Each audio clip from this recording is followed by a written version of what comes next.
W listach do redakcji często pytacie mnie o pada do PlayStation 2 kupionego przez Kickstartera. Nagrałem krótki film, abyście mogli się zapoznać z moją opinią na jego temat. Cześć, ja nazywam się Krzysztof Energik-Micielski, a to recenzja pada Defender do PlayStation 1, PlayStation 2, PlayStation 3, PC-ta, Switcha i PlayStation Classic. Zapraszam.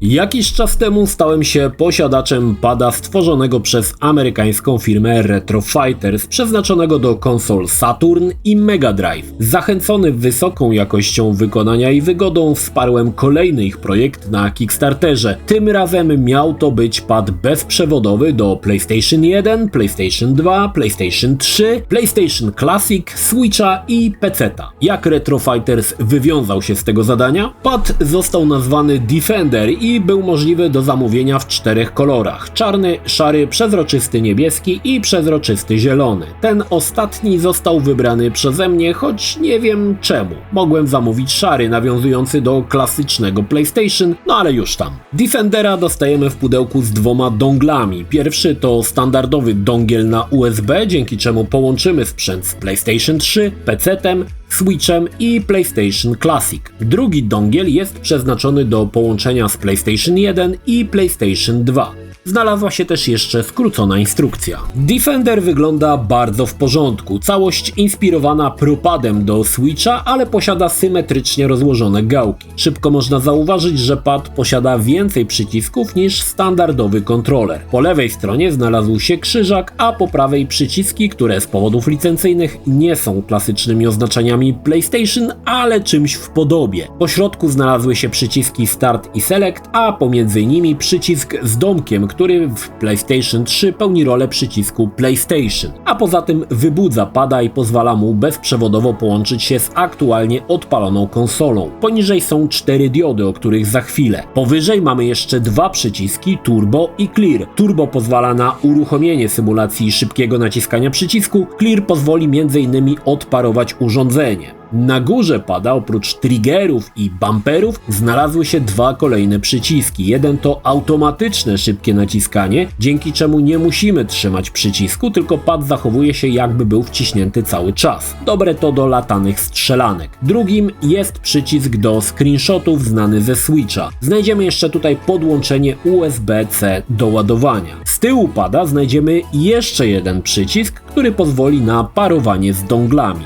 Wracając do diodek, określają one, czy gra korzysta z trybu analogowego. Jeśli nie korzysta, np. na PlayStation 1, zaświeci się tylko pierwsza diodka od góry. Jeśli 2 pierwsze, znaczy, że jest w wykorzystaniu analog. Sama druga diodka określa, że używamy pada jako drugi gracz, trzecia jako trzeci, a czwarta jako gracz czwarty lub po podłączeniu z PlayStation Classic. W zasadzie wystarczy pamiętać funkcjonalność tylko 2 pierwszych. Reszta nie powinna nas nawet interesować. Pad działa bezprzewodowo dzięki użyciu pasma 2,4 GHz. Zasięg kontrolera według producenta to około 3 metrów, choć u mnie działał nawet na około 5-7 metrów. Przyciski są czułe na nacisk i przyznam, że na przykład triggery są bardzo czułe. Nie raz i nie 2 delikatnie tylko naciskając, postać nagle mi szła w bok. Także wymaga to chwili przyzwyczajenia się do trzymania Defendera. Warto zauważyć, że pad nie ma żyroskopu, więc w grach z PlayStation 3, które z niego korzystają, nie będziemy mogli go używać, choć takich gier jest w sumie dość niewiele. Pad z tą funkcjonalnością na Bluetoothie pojawi się według producenta niedługo. Warto też zauważyć, że Defender ma możliwość aktualizacji firmware'u, także na bieżąco są naprawiane wszystkie niedogodności. No dobra, a ile trzyma na ładowaniu? I tutaj Defender może pochwalić się ponad 10-godzinnym czasem pracy, choć w moich testach było to grubo ponad 10 godzin. Możliwe, że drenowanie baterii zależy, do jakiej konsoli pad jest podpięty.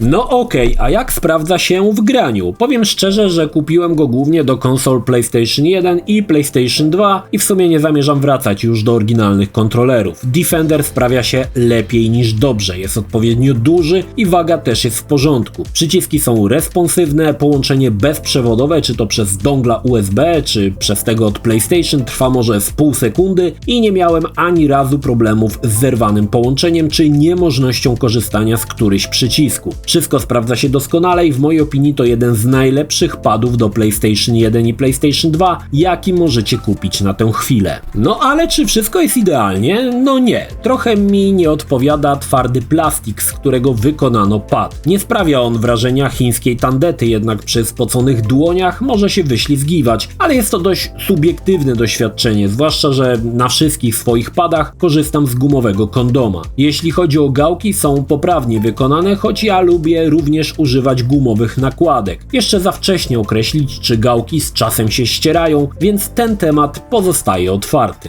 Podsumowując, Defender to naprawdę porządny kontroler, wykonany o wiele lepiej niż jego starszy brat do Segi Saturn. Dostajemy kontroler na 5 różnych maszyn i w każdym przypadku sprawdza się znakomicie. Podobało mi się to, że pad paruje się błyskawicznie oraz to, że podczas nieużywania go przez jakiś czas sam się wyłącza. Ponowne wybudzenie go z trybu spoczynku trwa ułamek sekundy i jesteśmy gotowi do zabawy. Pochwalić trzeba baterię, bo jest to chyba najdłużej trzymający pad ze wszystkich bezprzewodowych, jakie posiadam. W mojej opinii jest to najlepsza alternatywa dla klasycznych, oryginalnych kontrolerów, które kupić dziś coraz trudniej. Bezsprzecznie wygrywa z chińskimi zamiennikami i padami od firmy Krzak. Retro Fighters zajmuje się padami od lat i robi naprawdę dobre konstrukcje, a Defender tylko potwierdza tą regułę. Jeśli myślisz o zakupie, proponowałbym kupno jednak w kolorze szarym, który fajnie się komponuje z klasycznym PlayStation. Niestety mój wybór na przezroczysty zielony był niezbyt trafiony i trochę on wygląda jak taki odpustowy dziad. Niemniej to bardzo dobry produkt, choć niestety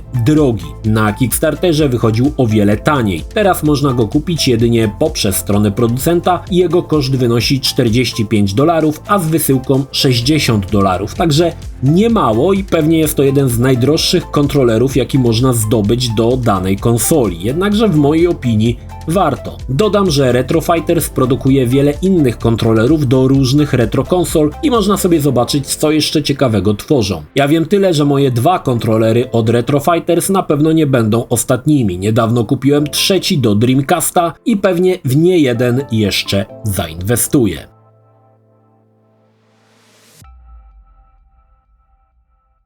Jeśli film Ci się podobał, zachęcam do subskrypcji lub wsparcia mojego kanału na portalu patronite.pl. Film o podobnej tematyce znajdziesz tutaj, natomiast z drugiej znajdziesz film wygenerowany przez platformę YouTube'a.